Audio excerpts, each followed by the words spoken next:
And welcome to Weather and Ag and Focus 107 in the afternoon on this Friday, first day of November. Put October in the books.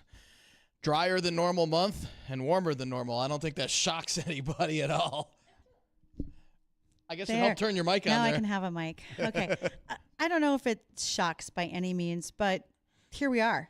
And we're cloudy and we're kind of overcast. I'm getting pictures from other states where they're seeing sunshine and they're very happy they got a little rain. Right. And we do have some rain on radar now, and it is stretching, from about Valley City through about Leonard and down southeastward from there towards Wahpeton, moving northeastward.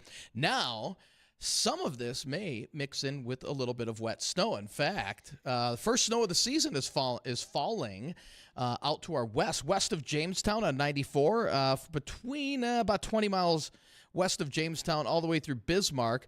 94 is showing slushy road conditions. So some wet snow out there with temperatures right around that freezing mark. Here we go. Start getting those winter survival kits back in the pickup. Or is it going to be 60 next week? Oh, it won't be 60 next week, but we'll be back in the 50s. Oh, so that's going to be fine because I haven't dug my coveralls yet to pack up there. You know what? And I'll tell you what, this system coming through today, not going to give us much in the way of precip, about 1/10 of an inch, some spots a little bit more. But again, don't be surprised. If you're going west on 94, west of Jamestown out towards Bismarck, just be prepared for a few scattered slippery spots out there.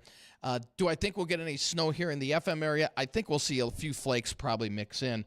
But other than that, it should be just mainly a rain event. And that rain should spread into the area here within the next half hour.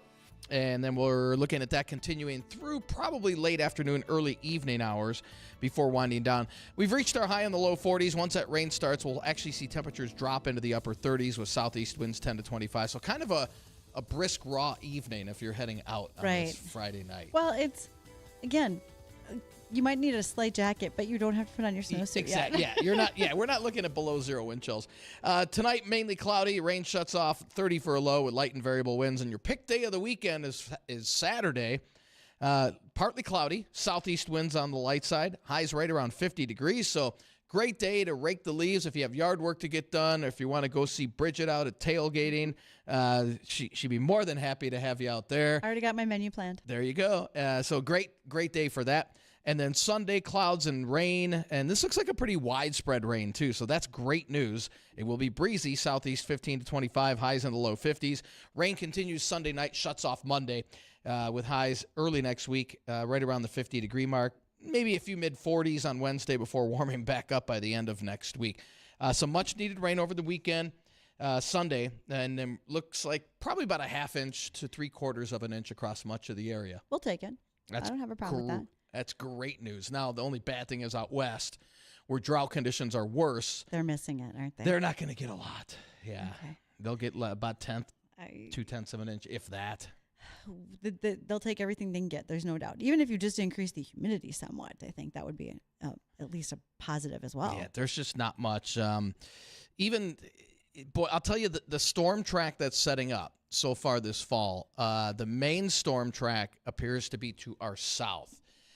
Which would put it through the Central Plains and just east of here. We'll see if that holds, but typically once you get, we call it the anchor trough setting up, that's usually where it's going to hold through the winter and into spring. So that would leave the western part of the state continuing in drought conditions through the fall and more than likely winter and into spring for next year. Low snowfall.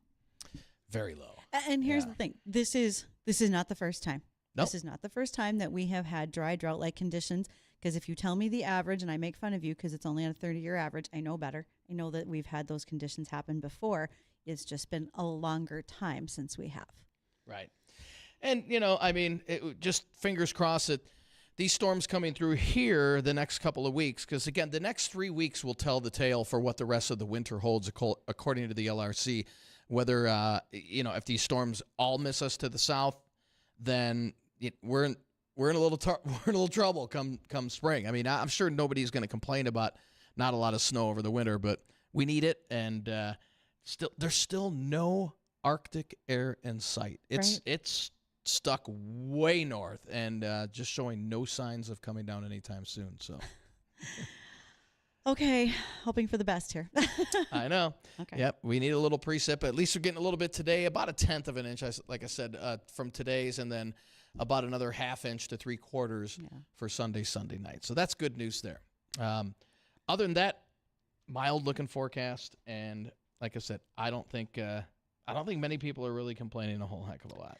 Not a lot. I mean, everybody realizes it would be nice to have some rain, but we're just glad to not be fighting snow right now. Right. I did see some pictures from over in Minnesota yesterday, and what a change. I had been in Rochester on Monday, and it looks so different Right. when they were showing pictures of all the snow over there. How was your Halloween? Did you get any trick-or-treaters? I did. I probably had about 30 kids last night. Really? Yeah, it was good fun. You know, and it was nice out, so I think that gave that gave trick-or-treaters. There was more out yesterday than I saw the last few years.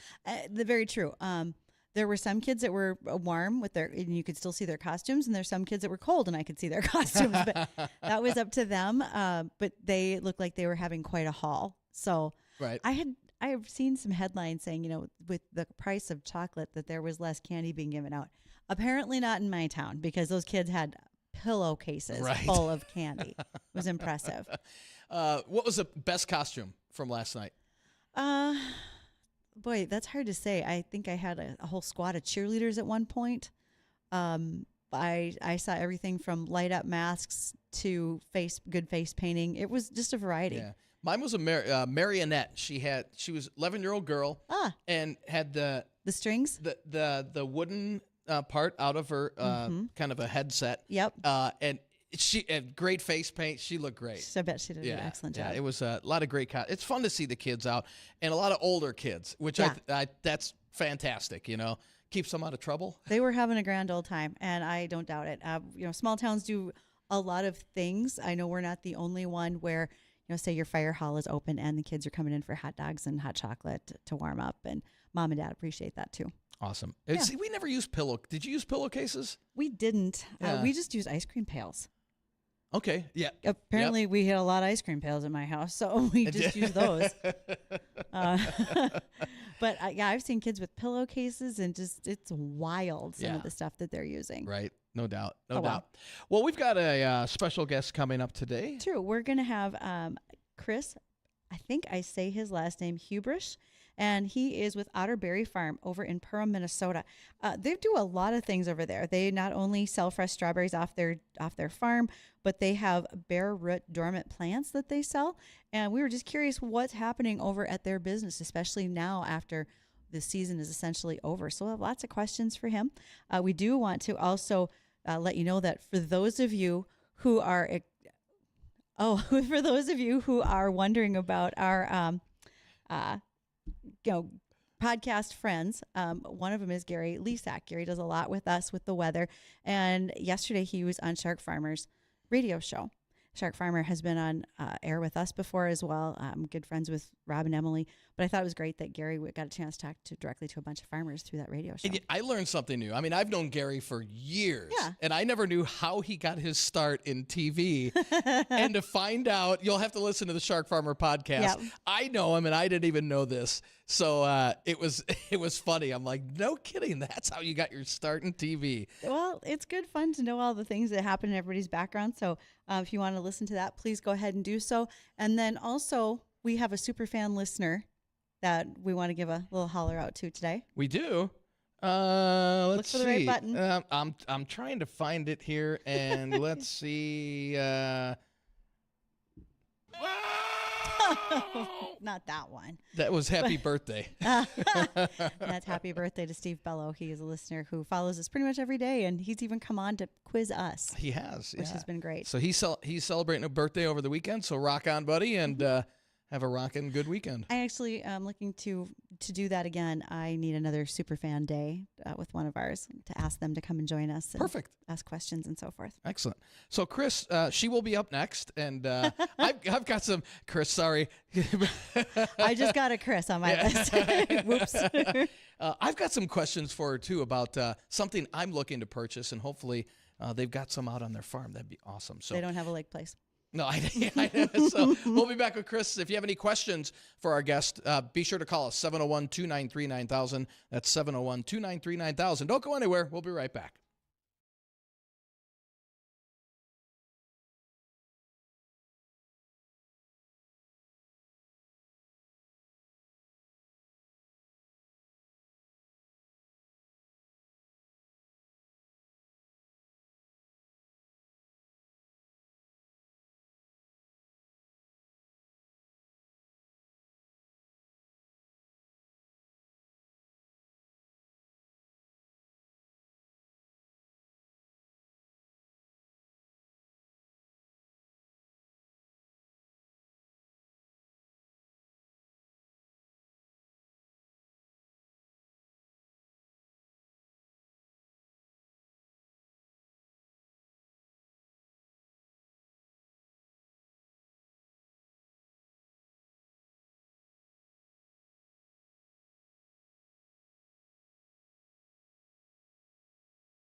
And welcome back to WDAY. So glad that you're here with us for Weather and Ag in Focus. We always find something to focus on. And today, it's sort of all about berries. And we have joining us today Chris. And Chris, help me if I get this wrong. Is it Hubush? Did I say that It's right? Hipsch. Hipsch. Yes, German, I guess. And very German at that. I'm going to have to work on that one. All right. So you folks are over at Purim, but you've got a very interesting business. Tell us a little more. I got that one in, Dean. I like that. That's very good. Very good. Yeah, we grow strawberries. We have a strawberry farm, primarily U-pick, a little bit of pre-pick, and then we also do a corn maze and pumpkin patch in the fall. And we're just east of Perm, a little ways. We technically have a New York Mills address, but we're right in between Perm and New York Mills, a few miles off of Highway 10. All right, let's get started with a ton of questions, and I want to start with the strawberries if we can. So you've had a U-pick business for a while, and when I say a while, how long is that? So our first strawberries we planted were in 2016. And strawberries are a perennial, so you don't pick off of them for commercial purposes like we do until the following year. So we planted in 2016, and our doors were open to the public for U-pick June of 2017. And then the corn maze came about the fall of 2018. That's a leap of faith. I mean, there's a number of years there with nothing in it. How nervous were you? How much did you have to replant due to winter kill? Did things like that happen? Yeah, we did a ton of research before we got into the strawberries. My husband and I both grew up farming. I grew up on a dairy farm in Ohio, and he grew up right down the street from where our farm is. And where we are currently is like the original homestead for the Hipsch family here. And so, yeah, we did a bunch of research, and we wanted to kind of do something a little bit different than just farming with our family, his family. And we talked to some strawberry farms that were no longer in the area and asked them why they had closed. And many of them, it was just simply they didn't want to sell the farm, but they were ready to retire, and their kids didn't want to strawberry farm.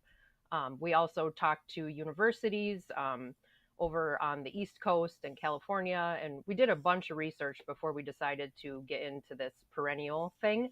But even then, it's not like crop farming. We were doing traditional corn and kidney beans, and perennials are a completely different animal. Literally, because the first thing that comes to mind is, as a home gardener, I have a season-long or ever-bearing strawberries in my yard, but I bet they're not the same varieties or cultivars of what you're raising in that patch, correct? Correct. So we do have a few. The first year we did plant some everbearing because we were thinking that it would be great to have a longer season. Traditionally, our U-pick season is only about 20 days.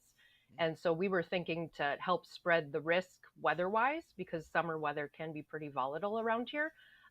Having some of those everbearings would help. And we did plant a few of those, maybe 1,000 that first year, maybe 500, I can't remember. But what turned out is most people know that strawberries are ready in June and July, and they don't think about the fact that in August you could still get strawberries. So your customer base tails off quite a bit. And we were very brand new, so nobody really even knew we were here yet. And so we just kind of decided to stick with the summer varieties.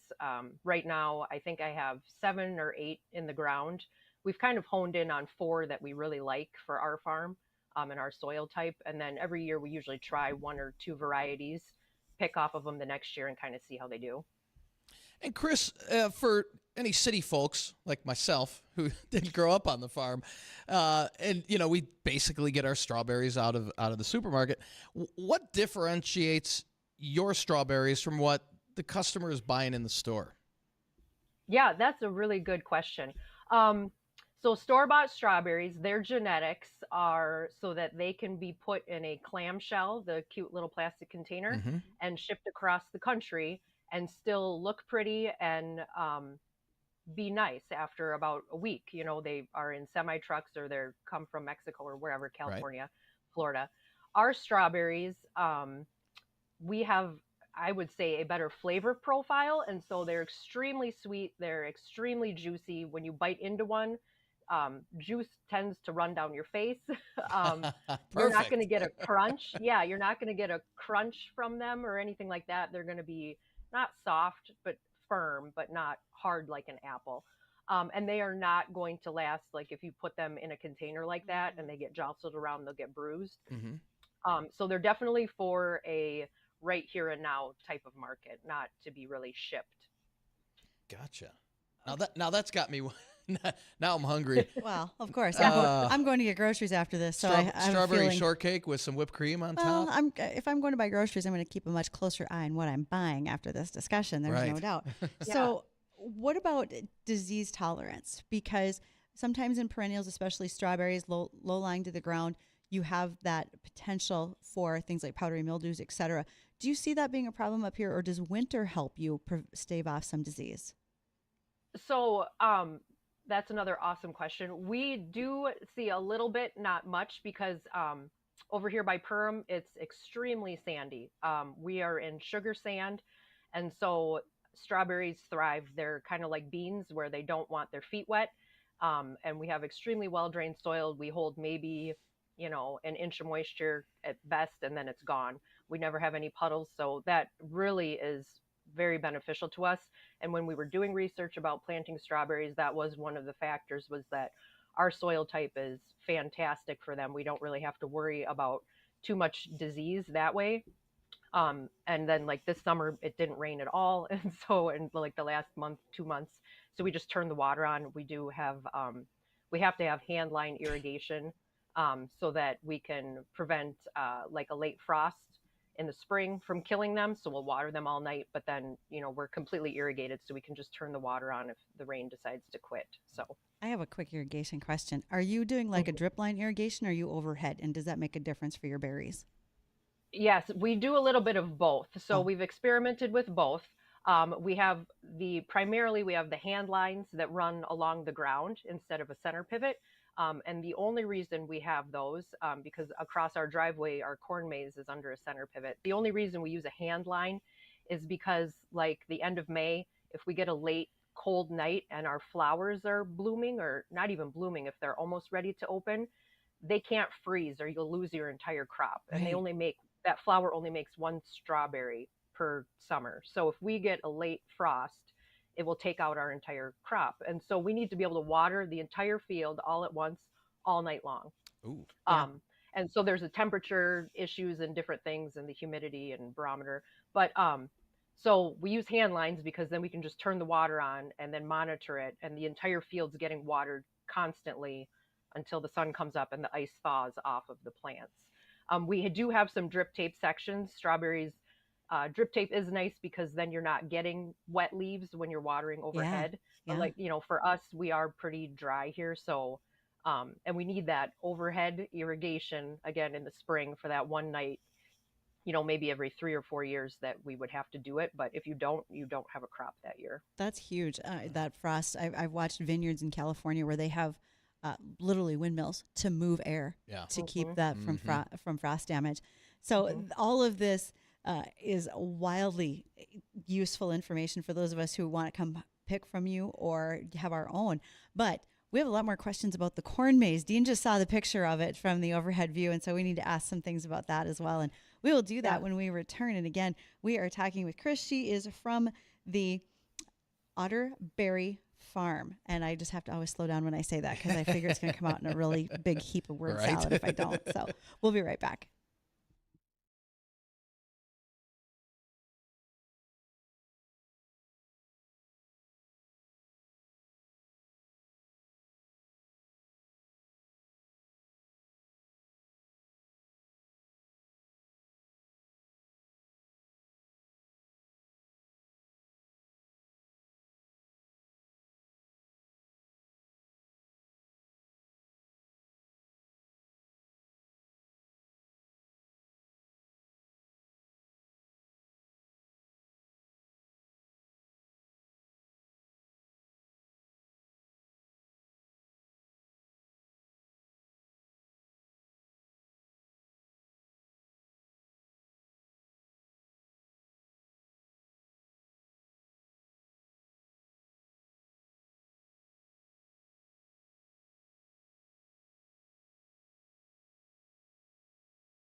Oh, welcome to Weather and Ag in Focus. Thanks for joining us. And I just realized, for those of you watching on the live stream, I did actually sit down. I normally don't sit when I'm in the studio. I sat down, and like you can only see the top half of my head. So thanks for adjusting that, Addison. Got me scrambling in here. Much appreciated. It sucks being short. I know, and I don't normally sit down today. I'm just lazy essentially. So joining us today is Chris. I'm going to try it again. Hippish. Hipsh, like Hipsh. your hips and then shh. Oh, Hipsh. okay. Yeah. Hipsh. Got Does it. that help? Yeah, it helps I don't know. tremendously. That's what his family That's a great says. way They to say remember that's how it. you say it. I don't know. Well, like you said, I just married into this thing, so I just got to say it. Right. Okay. I don't know. Right. You just roll with it, right? So, Chris, besides the U pick, well, first of all, I have one question about that. On average, how much do people pick when they're out there? Is this like a grandma leaves with an ice cream bucket sort of situation? Oh yeah. It kind of varies wildly, actually. We do by the pound, so you don't have to pick a full bucket. So you can pick as much or as little as you want. And we have folks that live close by that like fresh strawberries every couple days, so they'll just come pick a few. Oh, And then we have quite a few people that come from the Fargo Moorhead area, Grand Forks, down south. There aren't a lot of strawberry farms around anymore. Right. So we get people that travel a long ways, and they will pick, 10 or 15 or 20 buckets, and they make jam and they do Yeah. all the things. Like it's really cool. That was something we didn't expect when we, because we're crop farmers, we both grew up farming, and most of the time you don't see your consumer. You're just selling a commodity and then it's gone, right? So when we got into the strawberry thing, we didn't realize, because we're selling directly to the customer, and when they come out and pick, the experience, and we're creating an experience in these lifelong memories and generational. Grandma and grandpa come out, and mom and dad and the kids, and That's cool. nobody's on their cell phones, nobody's on the internet, like they're taking pictures, and and they just remember, we came last year and we did these things, and like yeah. that's the best part of it. Honestly, it's a lot of work. I mean, there aren't many of us around, and it is a lot of work, and it's kind of a dicey thing to grow. But to see these folks come out and just have these awesome experiences, like, I don't know, it's super cool. So yeah. And Chris, when's your, for those that are interested, obviously it's a little too late in the season right now. What's your last day? What, like, roughly your last week that people could come out and pick? We just missed it. Yeah, I know. Well, for the corn maze, you just missed it. We just closed up on Sunday for the corn maze. But for strawberries, we are mid-June to the first part of July. So I usually tell people, think That is a around small Father's window. Day. Yeah. Yeah, it's about 20 days max. Maybe, I mean, I don't know that we've ever been picking for 30 days. It's usually about 20 to 23. So normally I tell people around Father's Day, think about strawberry picking, and then we try our best to be open through the 4th of July. It's really weather dependent, Right. and how the strawberries hold and how they're ripening, and there's a ton of factors that go into it. And then our corn maze is weekends in September and October. So we just finished up the corn maze and pumpkin patch. So now, when people are buying buckets of these now, and like you said earlier, the shelf life on these it's much shorter than store bought. Can you take buckets, like if you're coming out and taking buckets home? Buckets of berries. Can you freeze them, and will they have the same taste when you thaw them out as when you freshly pick them? Yeah, it's amazing. So we provide buckets for people, or they can bring in their own. What they do is we'll give them a bucket. We send them out with one of our employees. They show them exactly where to pick, how to pick, all that kind of stuff. Make sure you eat a bunch while you're in the field, because we're never going to pick all of them. It's part of that, like Pringles, you can't just have one or Right. whatever. Right.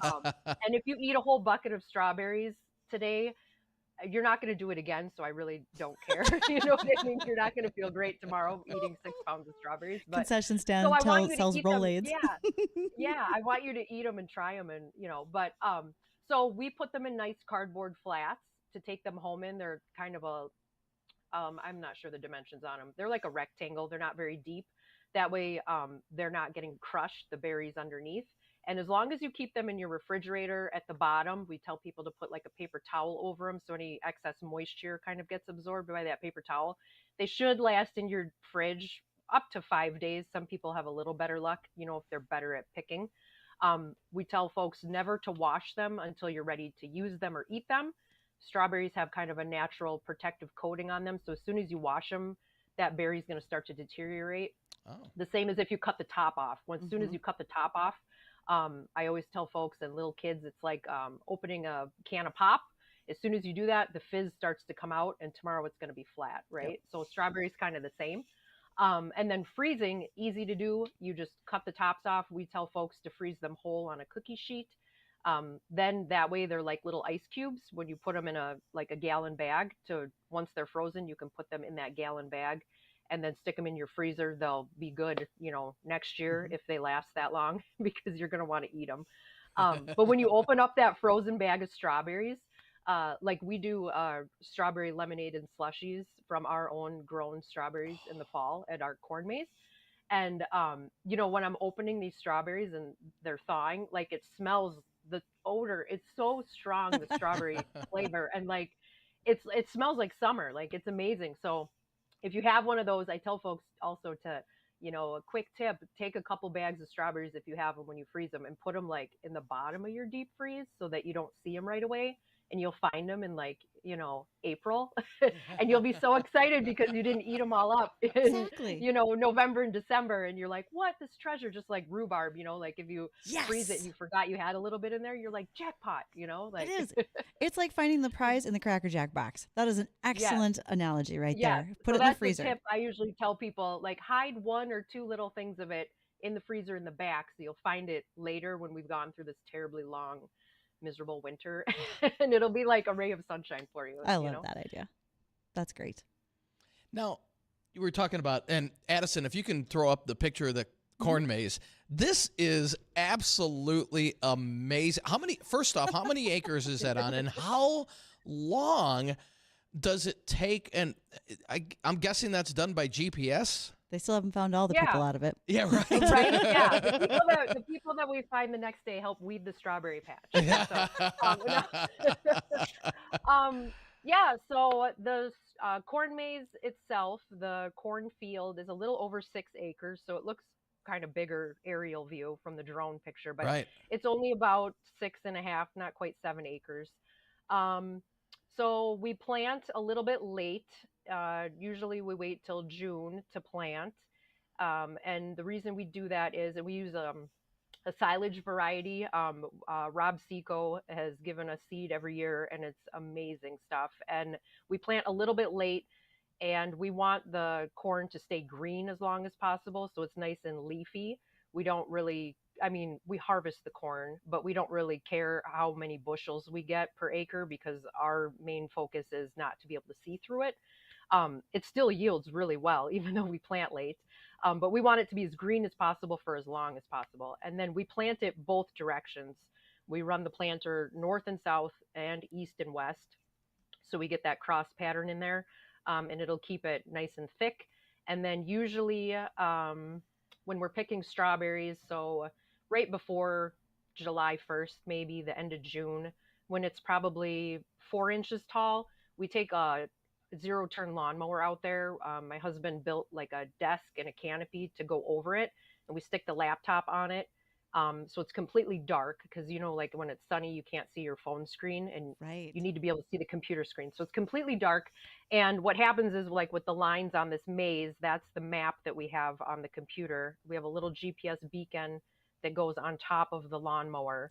And then it's basically like your car GPS. You follow the line. Mm-hmm. So you have no idea where you're driving because you can't see, but it doesn't matter anyways because you're following the line, kind of like old school Pac-Man, if anybody's from that generation like I am. I tell kids that when they come out for field trips and they look at me like I'm crazy. They're like, what's a Pac-Man? I'm like, okay, I'm old. Never mind. But so, yeah, it usually takes, depending on how intricate the design is, it takes like maybe 2 days to do it. And then once you cut it once, corn, wants to keep coming back. So we usually mow it about 4 times before we open for this fall season, just to make sure that the path is nice. There's no weeds in it in the last mow. But yeah, this photo is our 2019 Minnesota Nice corn maze. So we did the outline of the state and then wrote nice in there. And that was a really fun one to do. And then since we are so sandy here, we are irrigated. So our field is irrigated. So I don't know if you can see in that photo. I can. don't think in 2019 we had to spin the irrigator that much, but sometimes you'll see the circle marks from the tire tracks from that irrigator. But yeah, that was this Otter Tail County. Yeah, this is I think last year's Otter Tail County sponsored the corn maze, the Find Your Inner Otter, and so he was super fun to digitize and stick in the field, and yeah, that one turned out That's really awesome. cool too. Chris, do you Yeah. do you harvest the corn when Yeah. when you're done with all? Yeah. We Okay. do, and actually, my father-in-law down the street that has the corn and kidney beans. The harvest was great this year, and I mean it was so dry, but it was great. So they finished up um, on what's today? Friday. I think they finished on like Tuesday, and we still have 20 big signs out in the middle of the field. And he Oh, wanted to come over and combine it because they're done and they want to button up and put everything away for the winter. And I was like, oh man, I still got to run out there and get all these posts out of the field. yes.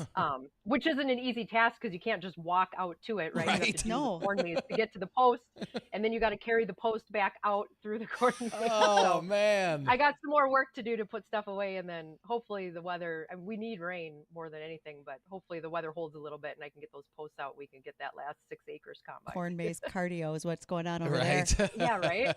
Okay, so is it a specific software program that you're using to do the corn maze, or do you somehow freehand that and then figure out how to map it?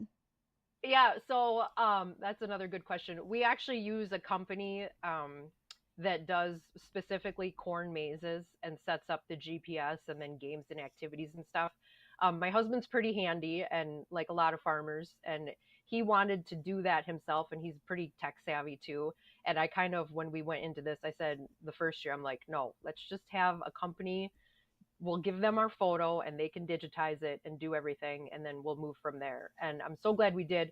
We probably would have been able to do it, but it's just one less thing that you have to worry about. Sure. And if something goes wrong with the internet or the mapping or whatever, it's just a phone call instead of, us trying to troubleshoot it like we do all of our other DIY projects around here. So yeah, we use a company that does it for us. Man, we have so many things that you guys can talk about with us, Chris, and we haven't even gotten to your new business called Fruits, which is the bare root berries plant.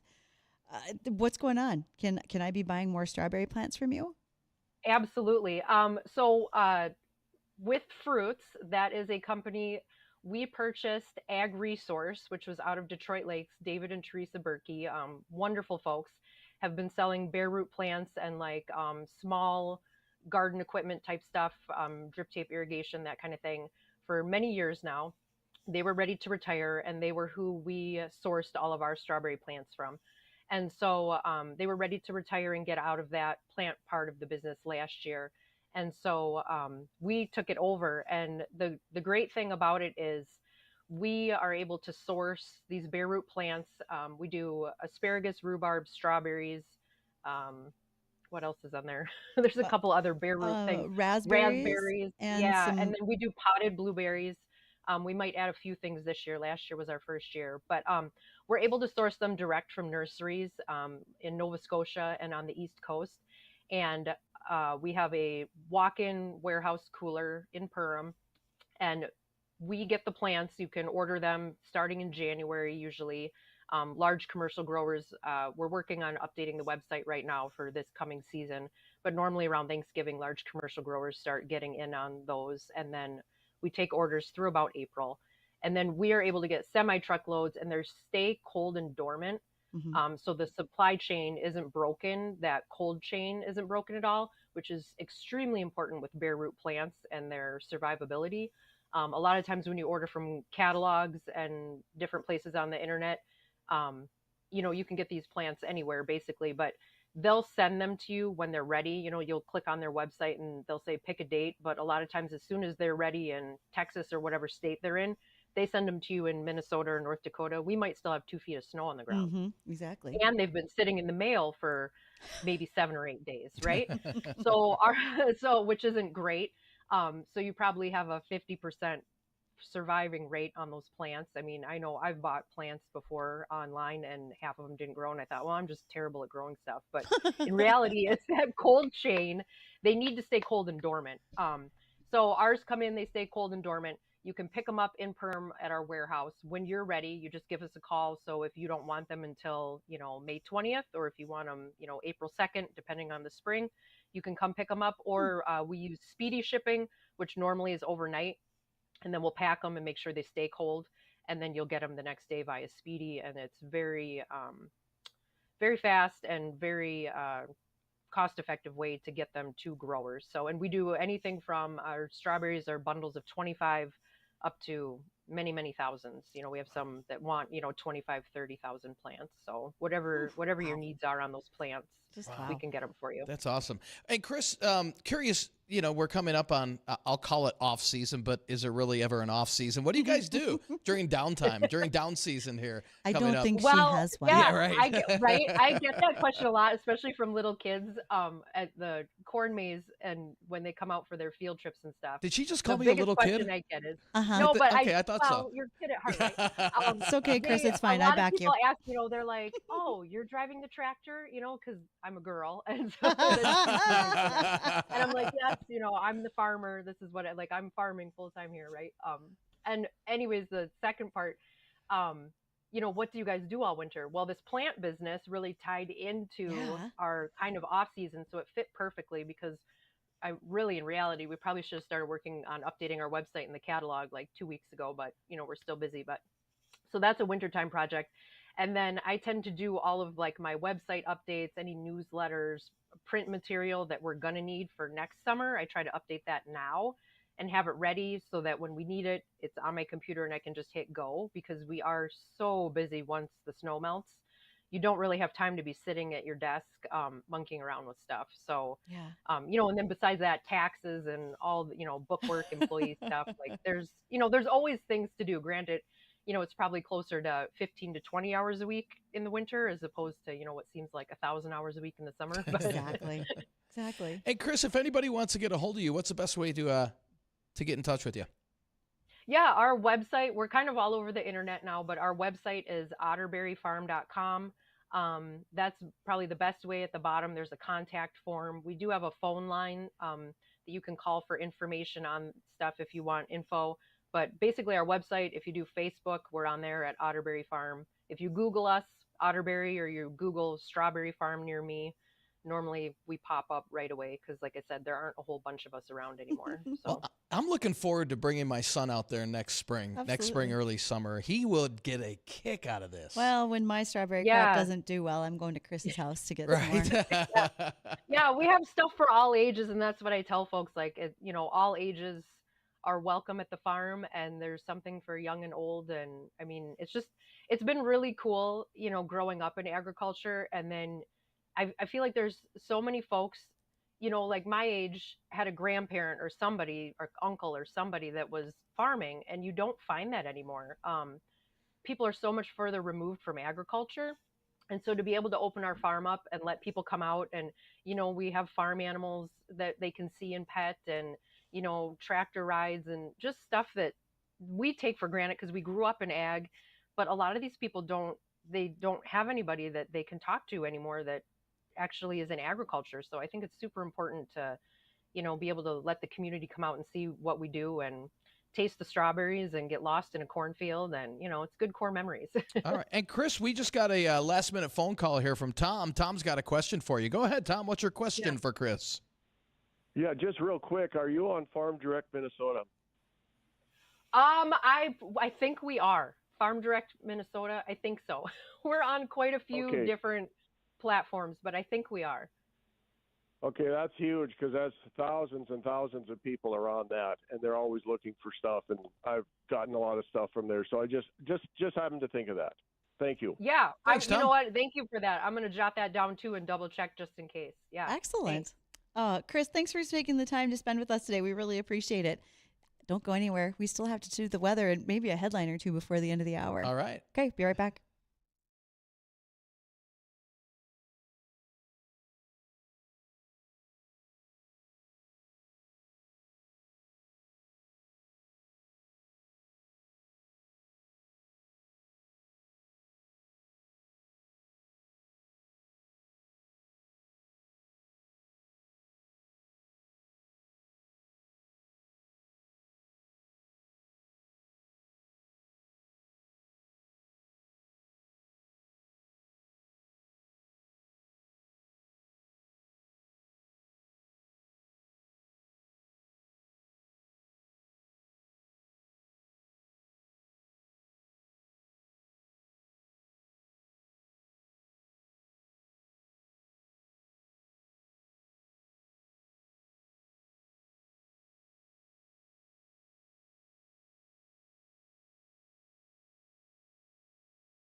All right, we've got about 30 seconds left for a quick recap in weather. We're seeing some light rain now spread into the 94 corridor.